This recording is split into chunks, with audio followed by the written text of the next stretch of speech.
Welcome to Journaling with Nature, the podcast for those who want to turn curiosity into wonder, a pencil sketch into a rabbit hole of discovery, a moment of stillness into a life full of joy. I'm your host, Bethan Burton. Let's open the pages of our nature journals and explore this world together. Hello, this is episode 108. Everything is winding down now as we move towards the end of the year. We will have one more podcast episode, which will be next week, and then we'll take a short break over the holiday period and be back for the first week in January. Whether you're rugging up for winter or putting on your swimsuit and heading to the beach, as my family and I will be doing, I hope it's a relaxing time of year for you. Today's guest is someone who has lived on both sides of the globe. Sarah Lucas originally comes from Perth in Western Australia, and Perth is a place that's very hot and very dry at this time of year. But life led Sarah on a grand adventure, and she moved all the way to Ireland and settled there to raise her family in the Irish countryside. In our conversation, we spoke about this big move, the diversity of wildlife in Sarah's local environment, how she makes nature journaling simple and doable, and her new online community where she fosters connection and sharing among like-minded nature lovers. Let's listen.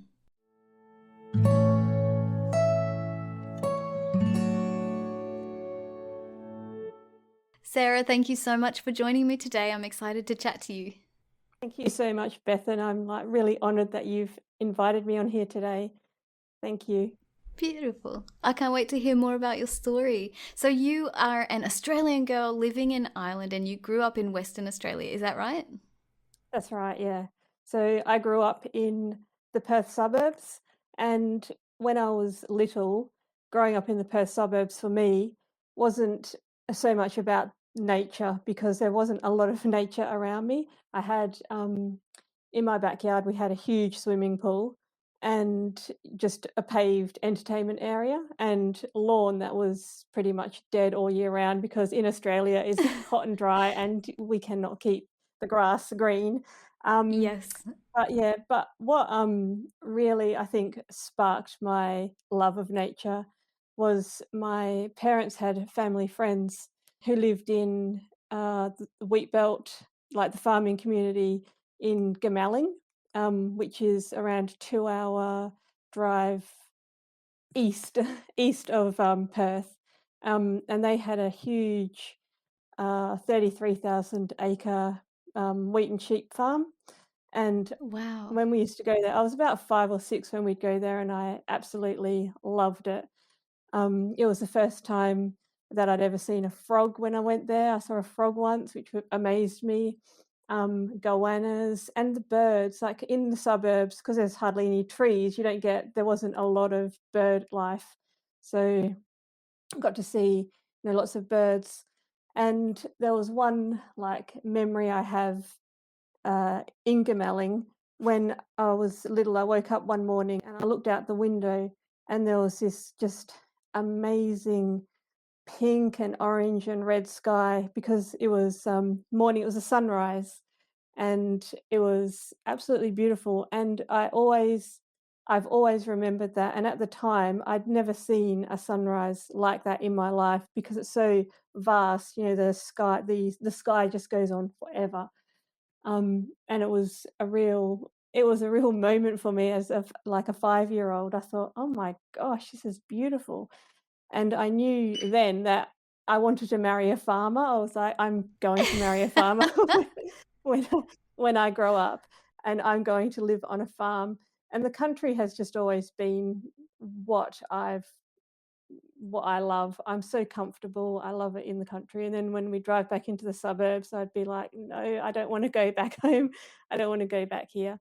And my mum also had her sister, so my auntie and uncle, they lived in the southwest of Western Australia, where there are lots of the beautiful Jarrah and Marri and Karri forests down there. There's I think within Australia, they're probably quite famous, the forests down there, Margaret Mhm. River region, and yeah, they live down there. And in the, like, dusk and dawn, there'd be the kangaroos out in the paddock, and, oh, it was beautiful. So, yeah, that sort of those memories are what really sparked my love of nature. They say it sounds like a really visceral, full body experience, emotions included, when even from such a young age. It's really beautiful that those memories of just a sunset or the birds or finding your first frog, that they've really stuck with you in that way. They have, I love they that. have, yeah. Those memories are what made me decide, I want to work with in the environment. I wanna work with nature. That's I don't wanna be someone who works in an office. I wanna be someone who works outside. I love the outside. Yeah, so tell me how that evolved. You studied land management, is that right? I did, yeah. Yeah, so when I was little, you'll understand this being Australian. In Australia, we say bush, like bushland, and we'd go for a walk in the bush. It's not really Mm-hmm. forest or woodland, we say we're going to the bush. So when I was little, I told my dad that I wanted to be a bushranger when I grew up. And a bushranger is, like a highwayman or someone who, Ned Ned Kelly Kelly and style. yeah, yeah. Um, and he would be like, Really? You want to be a bushranger?" I was like, "Yes, I want to be a bushranger." And then, like, later I found out what I was actually saying, but it sounded very it was correct for a kid. But yeah, Yes. I wanted to be a park ranger, um, and study, ecology and, be a park ranger. And I wanted to do a park ranging course that was in, far from where I lived, so I had to find accommodation, and the accommodation ended up being more than what I would be earning in Oz study. We'd get Oz study for when you're a student, you get like a government allowance, which was called Oz study at the time. Um, and my payment was way less than what the rent was going to be for this place, so I had to give that up. But I came home. I bought my car. I bought a car, and then I studied. I was able to drive to my next college, and I studied land management, and that was for around 18 months. And then from there, from studying land management, I did a traineeship through a company called Greencore. I don't know if Mhm. they still exist. This is sort of 25, well, maybe not that long ago, like 20, yeah, probably would be around 23, 24 years ago. So it was a long time ago. And we were rehabilitating a wetland area. So we were cutting out there was lots of arum lilies that were growing in this wetland, and it was choking the ecosystem. So we had to get in our what are those waterproof like pants? The pants that go up Yes, I and can like the picture it. fishermen wear. Mhm. The I can't remember what they're waders? called. Is it called The waders? waders, Mm-mm. waders. Yeah, we have to get into the waders and walk into the wetland, and then get these like little saws and chop off all the arum lilies down underneath the water. Amazing. Um, and, I had to actually be really careful because there were snakes in there. There's some dugites, and there were leeches, and that was the first time I'd seen leeches Ugh. as well. And I was thinking, "Oh, no." And it was, like, smelly. Wetland areas, they get all sort of, Yes. smelly, and it could be gross. And we built, a boardwalk, so that was fun, using the tools and building a Amazing. boardwalk. And through that as well, we did a lot of work down south, in the southwest of Western Australia, and we put up. We had to rehabilitate this kind of sand dune area, and we had to build fencing. So we put fencing in, and that is incredibly hard to dig holes in beach sand, Australian beach sand. Like you dig a hole and the sand just pours straight back in again. So that was difficult.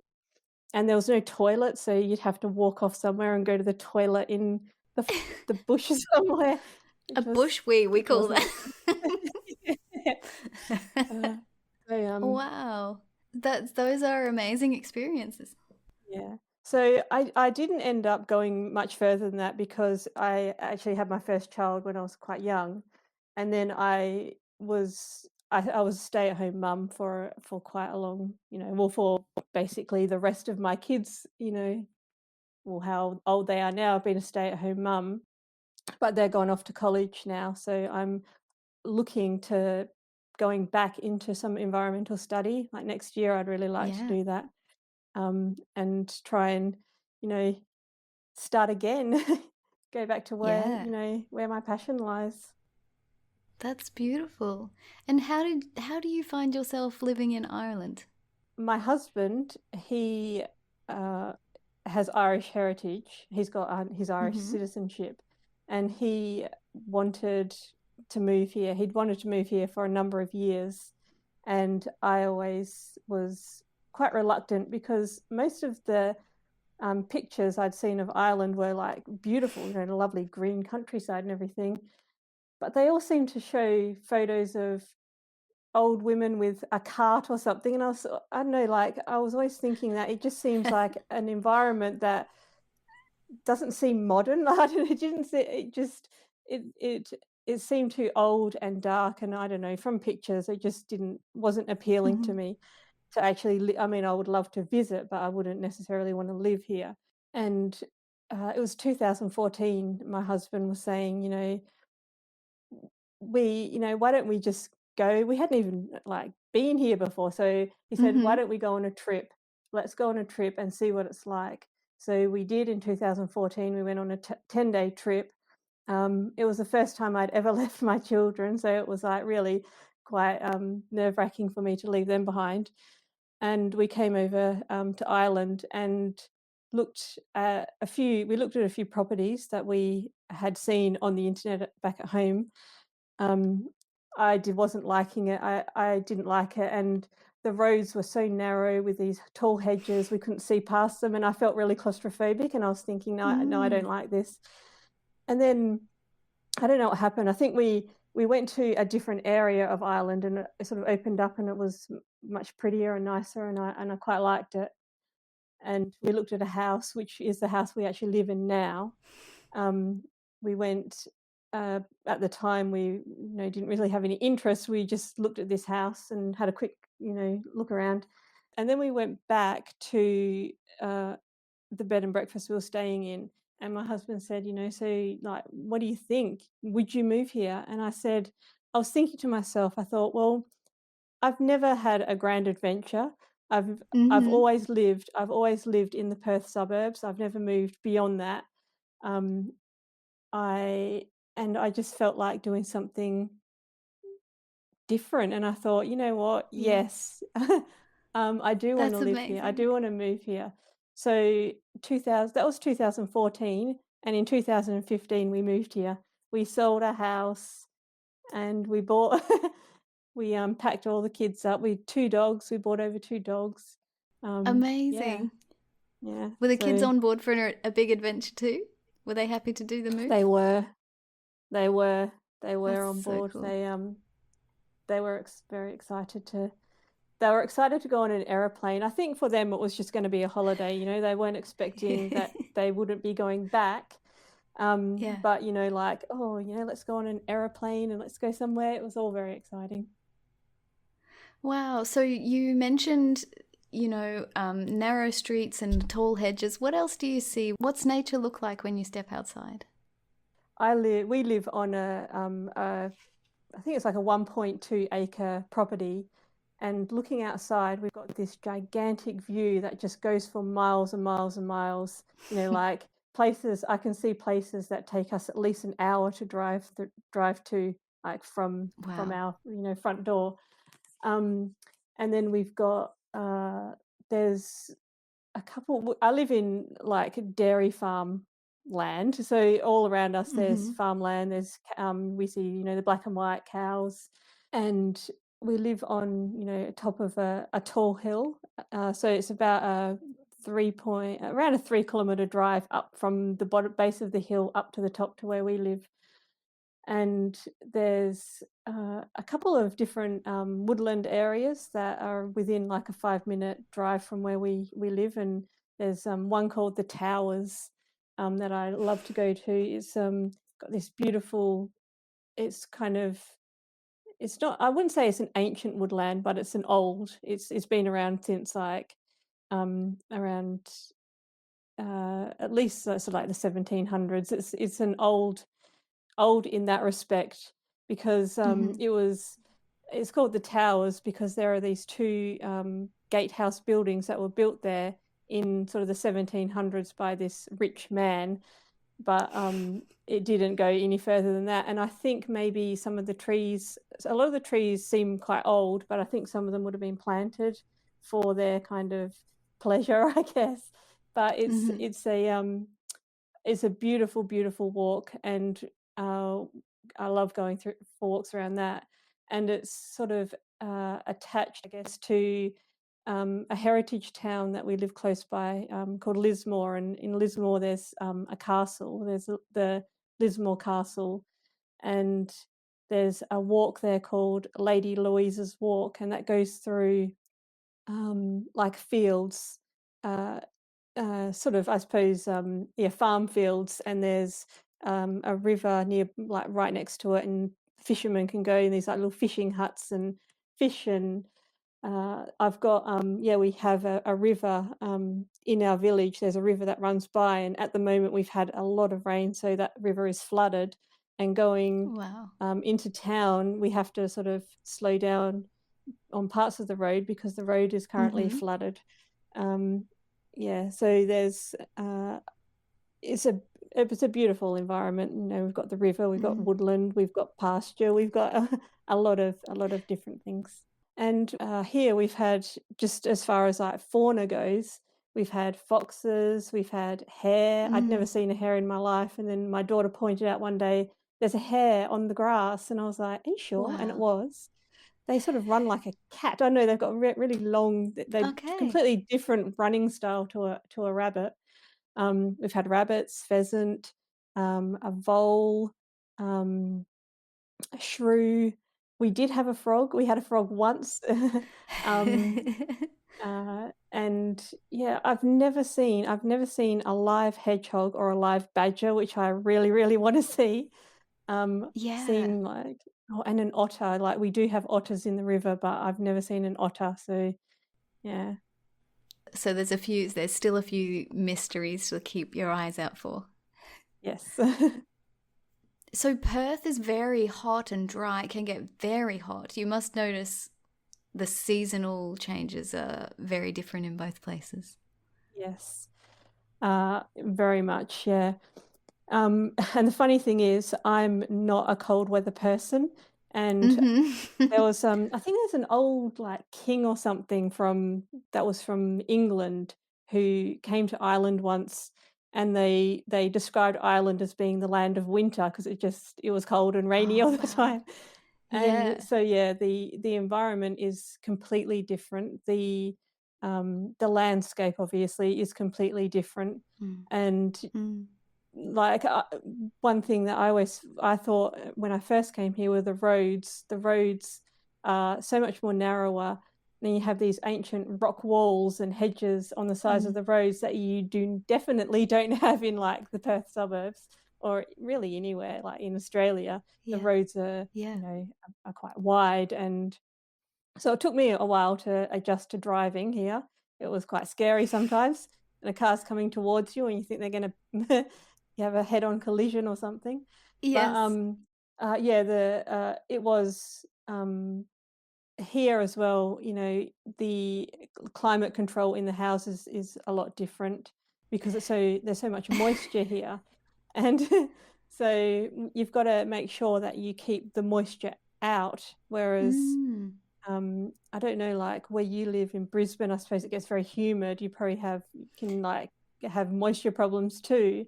But in Perth, it was very Yes. dry, so we never, um, like learning different things about, making sure that, you know, cleaning the front of your house. I've never cleaned the front of my house before. It's just that was something that, you know, is different because you start getting Yeah. moss and mold that can grow. So you've got to like pressure wash your house. And um, Yeah. yeah, there's a lot of different. It was very, very different. One of the things you described are these very tall hedges, and that when I was in the UK, that was something that I was fascinated by, the beauty and diversity of the wildlife that just are attracted to these hedgerows.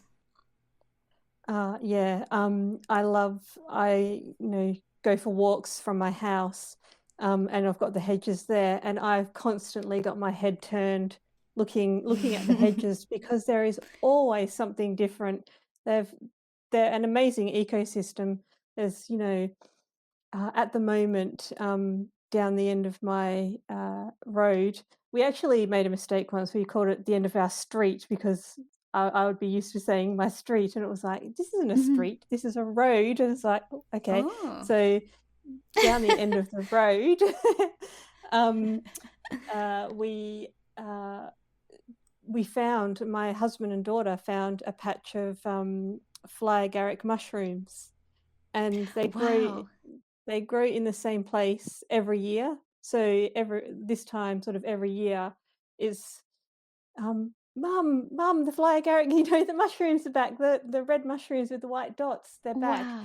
So immediately go out with my camera and start taking photos of these mushrooms because Amazing.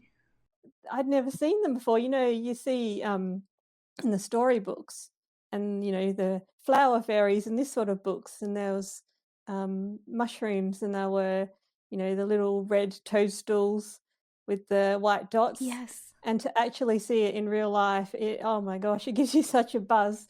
It's like Yeah. it's a mushroom, but it really does give you a buzz when you see something for the first time. It's amazing. I love that you know where they are and you can go back to it each year.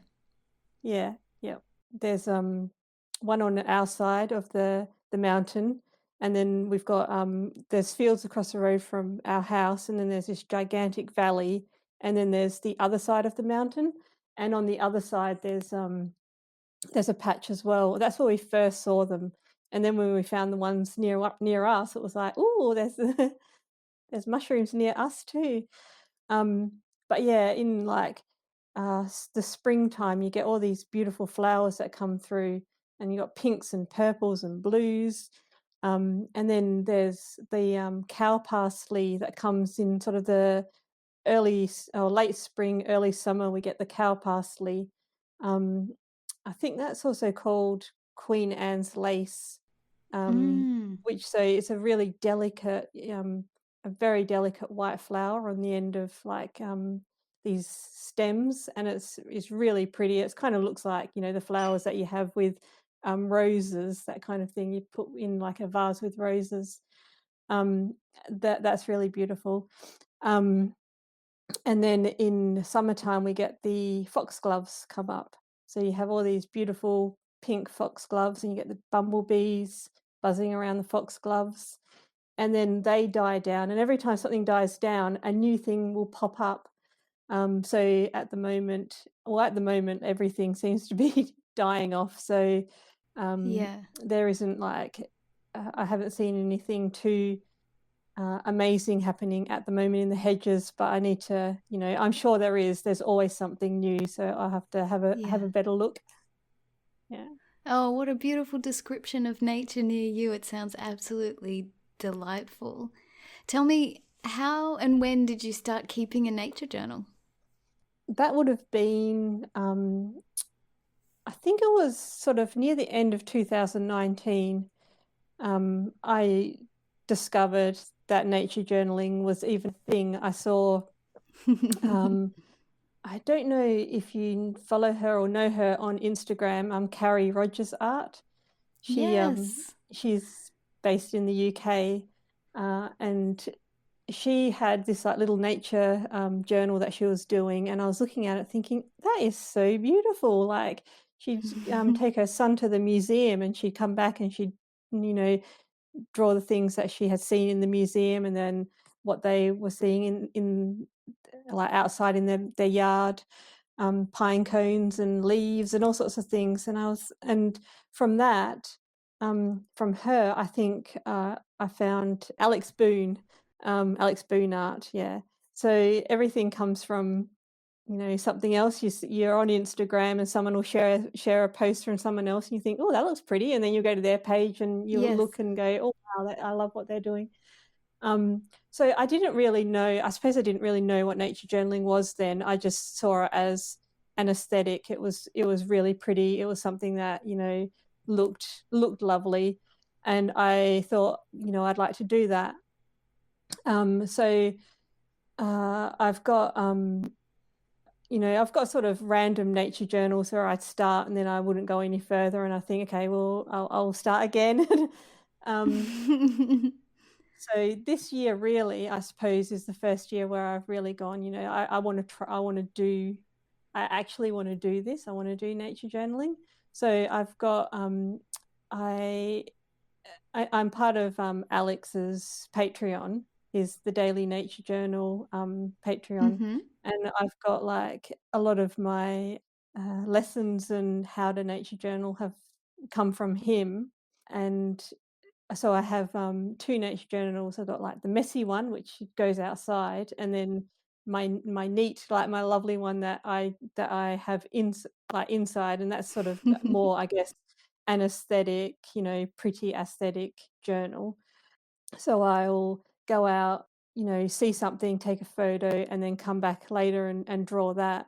Whereas with the messy one, I'll take that with me, and I will go outside and look at something and go, I'm gonna nature journal that, and I'll sit and do that. And I know, like, a lot of people talk about it. I've heard you talk about it, about the fear of drawing and the fear Mm. of, if it doesn't look pretty, it's not gonna, I'm not gonna like it, and it's gonna get thrown away, and we're gonna scrap this idea because, you know, um, because everything needs to be pretty. And, it's sort of, when you see people sharing things on Instagram, they share their prettiest Yes. things. And on the Yes. Facebook, I know there's the nature journaling Facebook community, and there are some people who share absolutely, museum quality nature illustrations, and people, they get, like, a lot of reaction, like, people will all like and, "Oh, wow, wow, wow," Yes. and think, "Okay, that's completely put me off putting my little, like, stick figure," you know, I'm not gonna share my picture. But so the sad thing is there's only, say, 10% of people who can draw those beautiful, lovely images, and it puts the other 90% of people off, who don't want to share that picture because they're nowhere near as, remarkable as what that person is.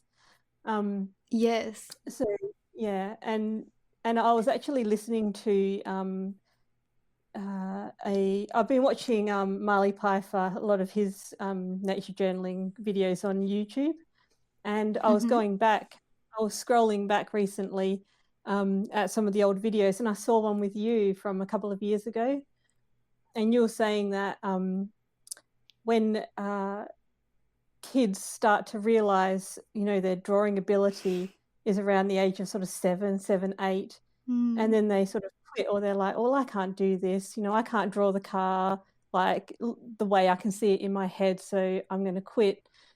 And then later on, when they're sort of 20 or 30, they come back to drawing, and it's like, "Oh, I draw like a 7-year-old." And you're like, "Yeah, well, that's That's because you exactly quit right. drawing when you were 7." Like, you had That's a exactly right. yeah. Yeah, it's a big issue, and in the Nature Journal Club, there was even talk, and people do this. Uh, they post their daggy ones. You could say in Yeah. Australian vernacular. They post their daggy pages on Fearless Friday, and there's even a hashtag Fearless Oh, Friday, so that you can post those, so that we can encourage each other to show what the reality is, because the reality is not those perfectly curated pages. The reality is, this is us out in the mud, sketching and messing up and whatever else, and filling our pages with random thoughts. And yeah, so Fearless Friday is a good one. yeah. I like that, yeah.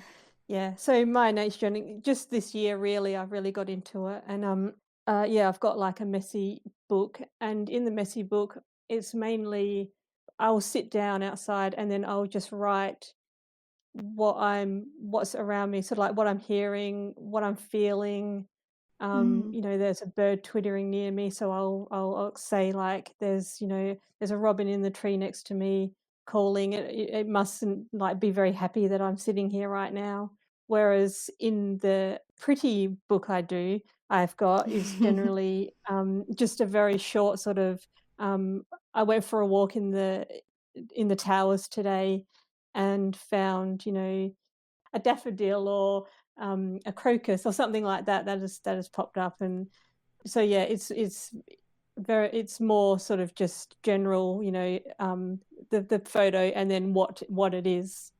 Whereas the other Mhm, one is mhm, more thoughts and feelings, and that's where I would do sort of like more the metadata stuff where I'll write down the time, the weather, the temperature, that kind of thing mhm. in there as well. Yeah. I really like how you structure your practice or your nature journal pages month by month. So you'll have a dedicated nature journal page for every month, and that must give a really beautiful snapshot of what you've experienced in that as the seasons are changing. Yes. I knew that when I started, I thought I'm not at the moment, I knew I wouldn't be able to do it every day, and I thought Hmm. if I give myself. I have 2 separate spreads, so like, um, 2 spreads for, say, January, and I think that'll be enough for me because I'll have, Hmm. like, half the month will be one spread, and then I can turn the page, and then the second half of the month will be the second spread. So I'm not, it gives me the opportunity to make sure that I'm not overdoing it, and Yes. I'll be able to complete this nature journal by the end of the year. It'll be a full, nature journal. And so I'll see things like in May, I think it was May, the apple blossoms were starting on the apple trees. So I just like draw the apple blossoms, and then in September the apples are now ripe. So I'll paint the apples ripe. So I try and I've been trying to make sure that I sort of go back to some of those earlier bits, like what they're like Yeah. now. Uh, Yeah. yeah. Um, I love that. I love that you make it doable because, as parents, just everybody's got their lives jam packed, and we have this tendency to feel like, oh, I have to nature journal this and this and this, and I have to tick it off. I have to do it every day, and it turns into something else. But to say, this is the month I'm going to capture some things that attract my attention during this month. It makes it doable, and then it doesn't become a chore. yeah, yeah. Well, that's what I wanted. I thought I had tried last year, 2021. I tried to do a nature journal, and I got through about 2 pages, and I didn't do any more. I just wasn't in the right headspace last year. There was lots of things going on in my life, and I couldn't focus. And then this year, I went, no, I really want to, this. I want this to be something that is like part of my life now. I want to make sure that I Yeah. really get into this, but I didn't want to sort of go, right, let's go from zero to hero, let's go from nothing to filling out a 100 Yeah. page book. So I Yeah. wanted to, make sure that I was going to be, if I do it like this, then I'm pretty sure I'll be able to keep up and stick to it. I have to admit, I do have a couple of months that I have drawn out, but I haven't like painted in yet. Yes, of course. Um, Yeah. and then and then I skipped ahead to October because I was so excited to start painting the mushrooms that I was seeing. That was Yes, I love yeah. it. Yeah. And were you into art and painting before you came to nature journaling, or have they come at the same time? They've basically come at the same time. I Yeah. I did art in high school. I did art, but and every now and then I'd sort of draw a picture. I'd see something. I'd see a illustration in a book or something, and I think, "Oh, I'd love to have that hanging on my wall," and I try and emulate Hmm. emulate a picture. Um, but no, it was, uh, I think 20 when was it? It would have been like either, 2019 or 2020. I found Alison Lyon art. Like, she's on Instagram Mm-hmm. as well. She's a watercolor artist, and she's got a YouTube channel, and she would do tutorials. Every Friday, she'd do a tutorial, and I started doing her tutorials and sort of learning about how to use watercolor. And I had sort of used watercolor in the past, but I had absolutely no idea until I heard her instructions. I was like, "Oh my gosh, I've been doing this completely wrong." So I do have kind of a better understanding now of how, to apply it and, light colors first and not Mm-hmm. Mm-hmm. last and this sort of thing. Um, and and then I joined her. She's has a watercolor membership, so I joined that, and I was doing a lot of tutorials through that. And so I got a lot of my, I suppose, my watercolor skills from her, directly from her. Mm-hmm. And I really do thank her for that, because she's actually a really good teacher, and she helped me a lot. And yeah, and then it was like Carrie Rogers art. She was doing an art challenge, and so I thought, well, I'm going to give this a go, and I tried it out, and then she would share it, and she was like, "Oh, this is lovely," and I thought, "Oh, okay." So, I mean, it wasn't necessarily lovely. No one's going to say this is awful, are they? They're going to say, like it's nice. So I Oh, it's thought, well, great to get I had validation from your community. yeah, I had, like, confidence. I thought, I know this is nowhere near as, lovely as her art, but she's an artist. She's been doing it for a long time. You can't Yes. expect some after, a month of doing art, it's gonna look like something that someone's been doing for, a number of years. Yes.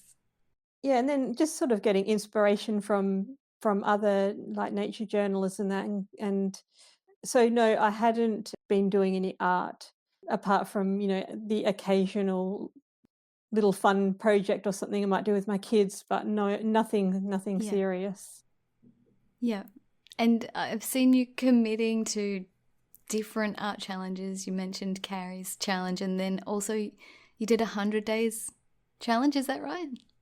Yes, I did the 100-day challenge, and I think I got to day 60, Yeah. and that was as far as I went. That's Um, impressive. I've never ever completed any challenge like that. yeah. Um, I have to admit I'm terrible at completing the challenges as well. Yeah. Because even, like, with your nature journaling week, challenge, I usually get, like, 3 days, and then Yeah. that's it. But, my birthday also is my birthday is the 5th of June, so it's kind of in the middle, so I lose the 5th, and then I kind of lose it. Yeah. Yeah, I find challenges so hard. Like I find I'm treading water the whole time in my life in all areas, and so committing to a challenge sounds like a great idea on day 1 and 2 or whatever it is, and then I just can't. I can't keep up the momentum. I'm in awe of people who can do those things. It's funny actually, because I think it was, day 3, I think, of that challenge, I painted a bumblebee. And Mm-hmm. that is still today, like, my favorite painting. I look at it now and I think, I don't think I could even do that again now. I don't know, something clicked and it all came together, and it looks Yeah, it just looks lovely. Well, to me, I love it. It yeah. looks really nice. And I think I don't know how I did that, because I don't know if I could do that again. Sometimes the inspiration just flows out, doesn't it? Yeah.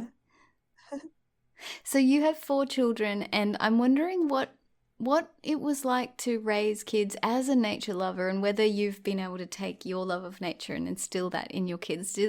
Do you enjoy nature as a family? Yeah, when my kid like, I homeschooled my kids when, Mm-hmm. they were little. When they were little, I loved, doing the homeschooling experience, and we would go out and we'd go outside and look at nature, because that was basically where I could teach them. I wasn't terribly good with, maths and things like that, but I did like the biology and the sciencey side, particularly when they were little. When they got older, it started getting like, okay, this is getting a little bit beyond me beyond me now. But we'd take them out on, they had a backpack, each. So in the backpack, there was, a compass, binoculars, there was Aw, pad and pencil, and, my husband, he was, like, really involved in taking them out, as well. So he would down the bottom of our, road, there was a wetland, like a lake, and he would take them down there and they'd look through the binoculars and look at the moorhens and the ducks, and wow. there was some, like, long-necked turtles as well down there, so they would come home and be, "Mum, this is what we found." Um, Telling nature stories. yeah, but yes, my eldest daughter, she's currently studying animal care, in Oh, wow. college, and she loves going out for walks with me. I'll say, like, "Do you wanna come for a walk?" "Oh, yes, please," and, all my girls really, they love, if they have realized now the benefits of nature, so when like college life, school life, just life in general is getting tough, they'll say like, can we go to, for a walk, like in the woods or something," because they know that it's so beneficial and they love it, and they'll um they'll be, "Oh, mum, like, what's this? Like, there's a flower here. What's this? And there's, a tree here." Which trees trees for me at the moment here in Ireland, I'm terrible at tree identification. Mhm. They all look the same. I just I Yeah. cannot identify trees at all. It's, I would like to. I mean, I know an oak tree, but I don't I cannot identify trees because sometimes you see a beech tree and it looks completely different from another beech tree, and I'm thinking, "I don't know, Mhm. like, it's not Mhm. helping." It's not helping me.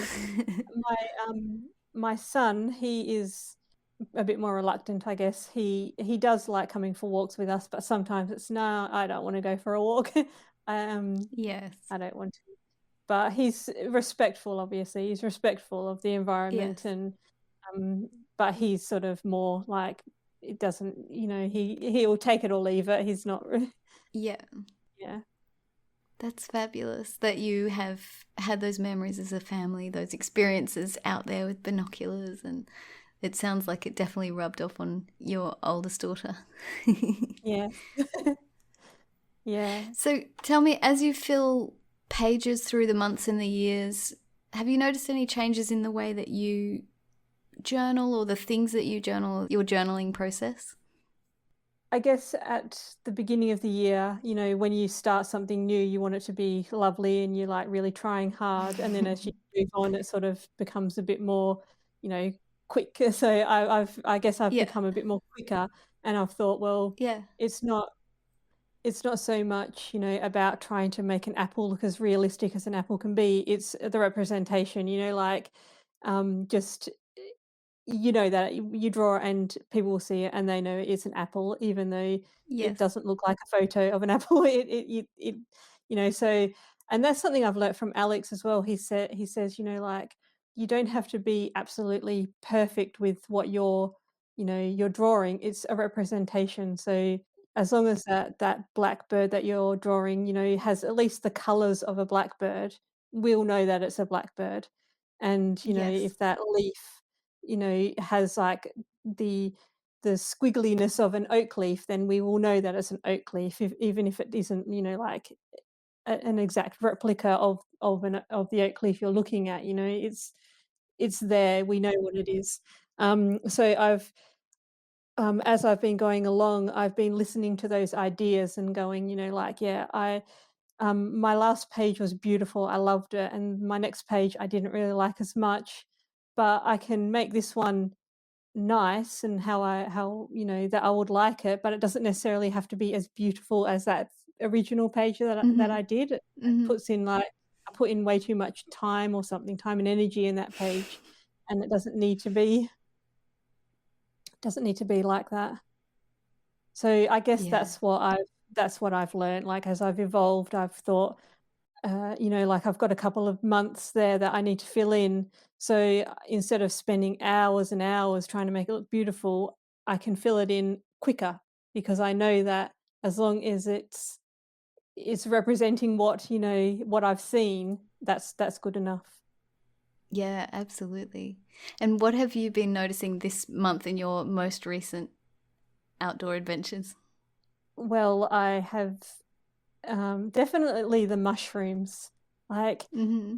I don't know what it is about like once you start seeing mushrooms, they become like intoxicating without Yeah, actually yeah. eating them.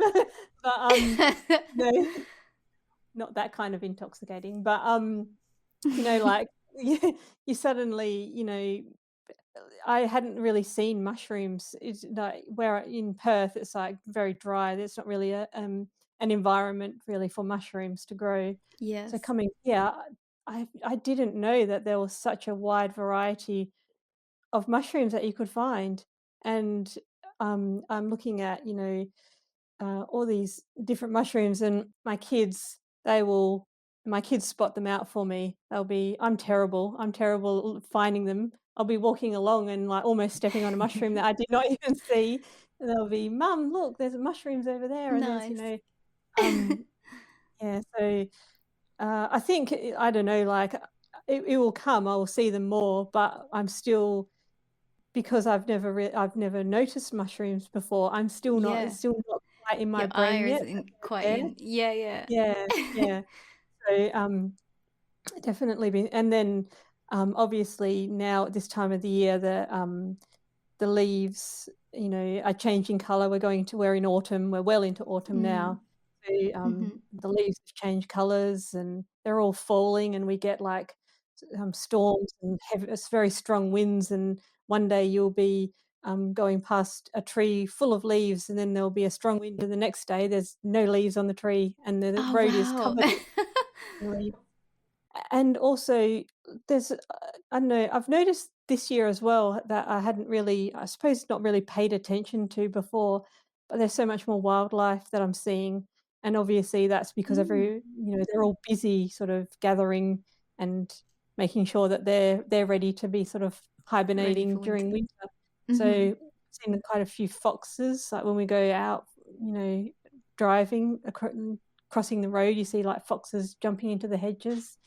Um, Lots of, like, bird life activity at the moment. There's birds flittering here, there, and everywhere. I've seen some squirrels, like a few more squirrels than I would normally see, and birds, like birds of prey. I can see buzzards and Oh, kestrels, wow. um, and sparrowhawk, and in the evenings as well. And driving in the evenings now, just like lots and lots of bats, they come out, I see them because it's getting darker earlier, you see them a lot earlier now, so lots of bats. Yeah. Wow, so beautiful. And do you get nostalgic for home? How do you stay connected with your Australian roots? I do, but I also I know, I think I love this environment so much. There's, Yeah. um, there's so much, I don't know. There's more, I suppose, because I was living in the suburbs. I wasn't living in the Mm-hmm. Australian country where I probably would have Mm-hmm. felt a lot more nostalgic if I had been living in the Australian country.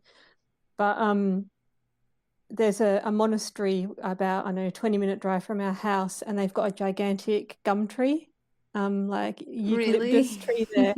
And my husband, occasionally when we go there, he'll collect the eucalyptus leaves and he'll bring them home, and then he'll burn them, and he'll say, "Oh, like, I'm burning them so you can get, like, the smell of the smell of Australia." Oh, Um, wow.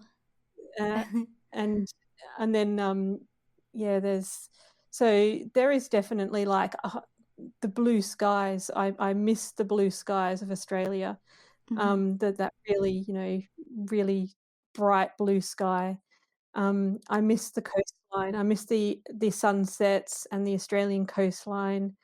Um, Obviously, I miss my family who are over there, and the smells, like, there's just yeah, the smells of the Australian bush, I don't it smells different here. Yeah, that's a big thing, I think, the smell. When I first left home and spent a couple of years in the UK, when I came back, I cried at the airport because the smell was just so much a part of me, and it was amazingly overwhelming to come back just to the smell of Australia. Yeah. Yep. I had my brother and his girlfriend were over here in September, at the beginning of September. It was the first time I'd seen any of my family in 3 years, so it was Oh, lovely wow. seeing them. And, Mm. uh, his girlfriend was outside, and she said, "It smells like farm, like, out here." And I was thinking, I I love thought, that. "Oh," like, me and my daughters were saying, "Oh, really? Like, we're so used to it. I Yeah. can't smell, like, it doesn't smell, Hmm.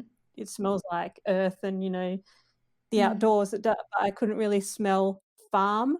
Um, I like and that description.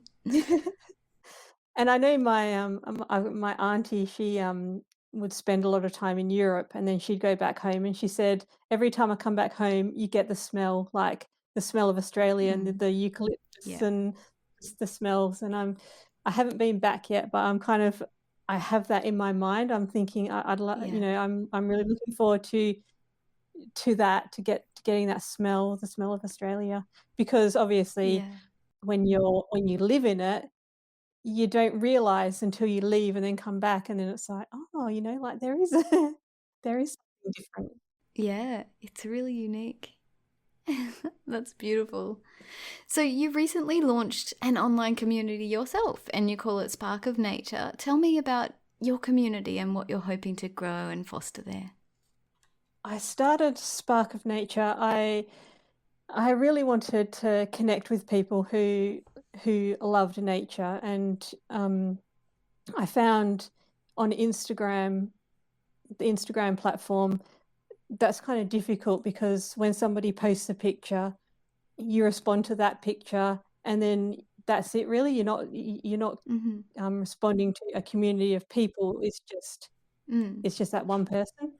And I thought I'd love to, like, connect, have a group where we can all, like, post our photos and post our nature journal, pages, and, just talk about nature and what we love, and Instagram isn't gonna work for that. Um, Mm-hmm. so I knew, like, my son had a Discord account. He was on Discord, and everyone kept telling me that I was too old. "You're too old to be on Discord, mum."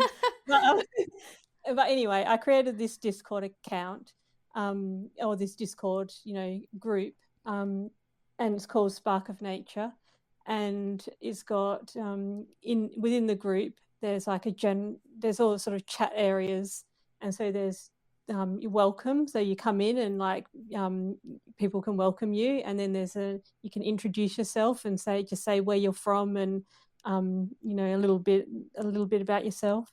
Um, we've got, a nature journaling section where you can share your pages and share your art supplies, and, um, share your nature art, share your photos. And then I've got a book club.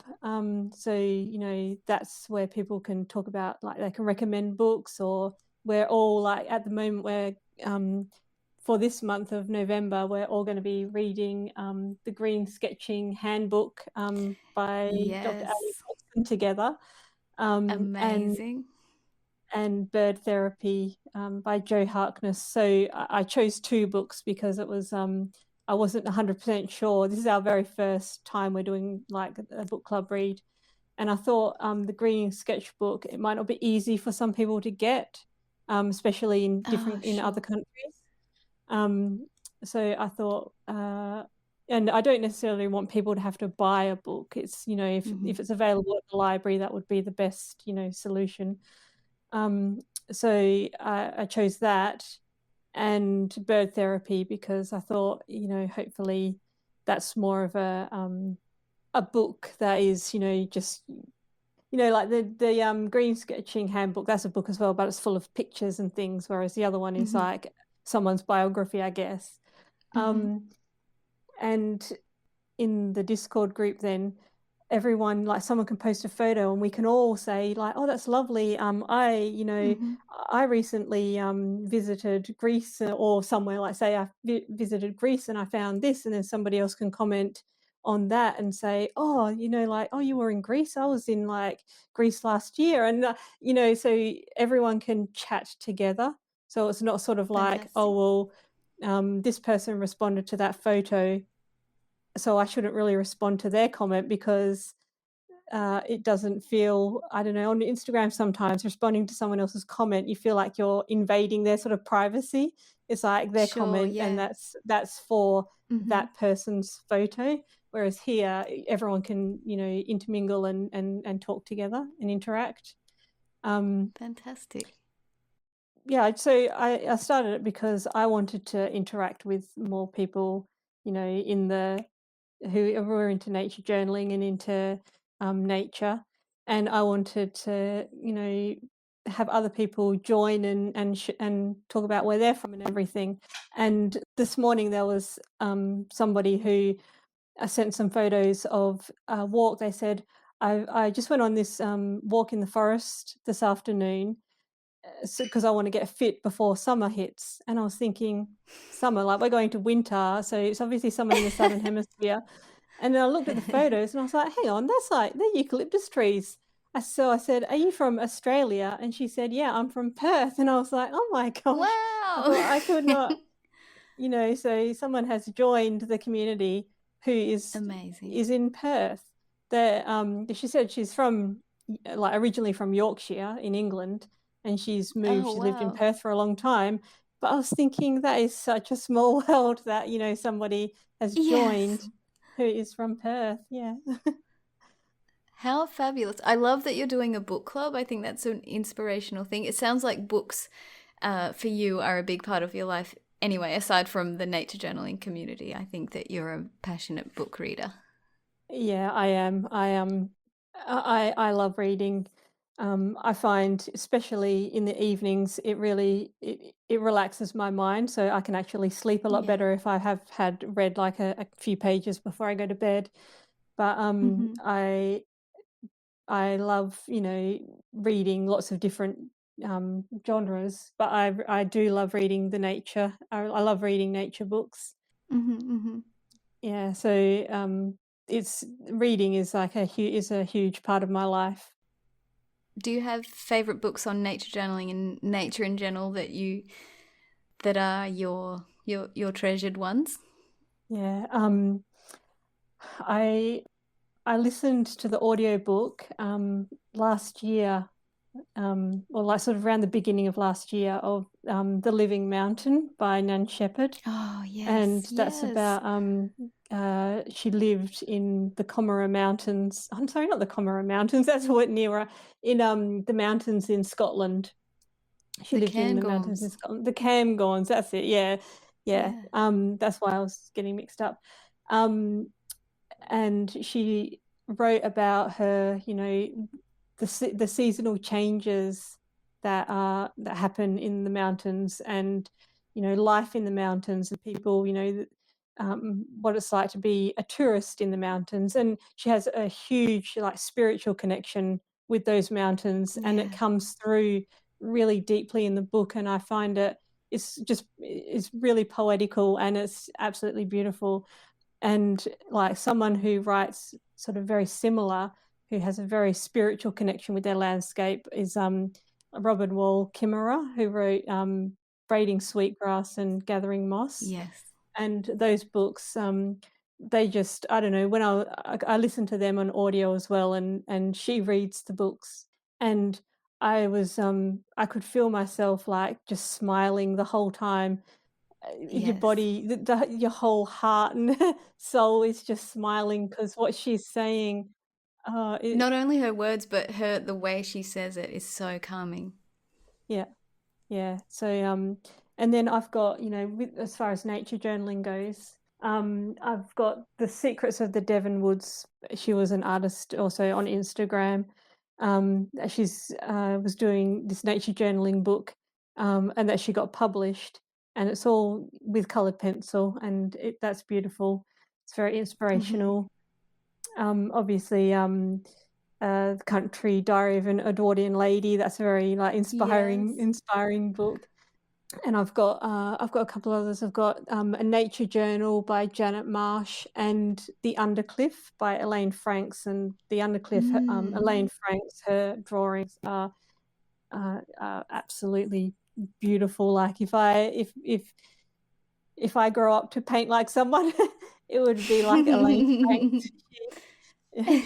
She's yeah, her art is absolutely beautiful. Oh, Sarah, it's been so wonderful to get to know you and to hear your stories. I love the way you describe nature around you and just your nature experiences. It's been such a joy to chat to you. Thank you for joining me. Thank you so much, Bethan. It was really lovely to chat to you too.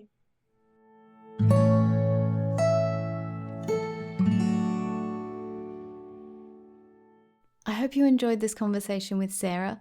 If you'd like to learn more about her online community, Spark of Nature, you can find a link in the show notes for this episode. There you'll also find a list of Sarah's favourite books about nature and nature journaling and her Instagram handle if you'd like to follow along. Thank you so much for listening. See you next week.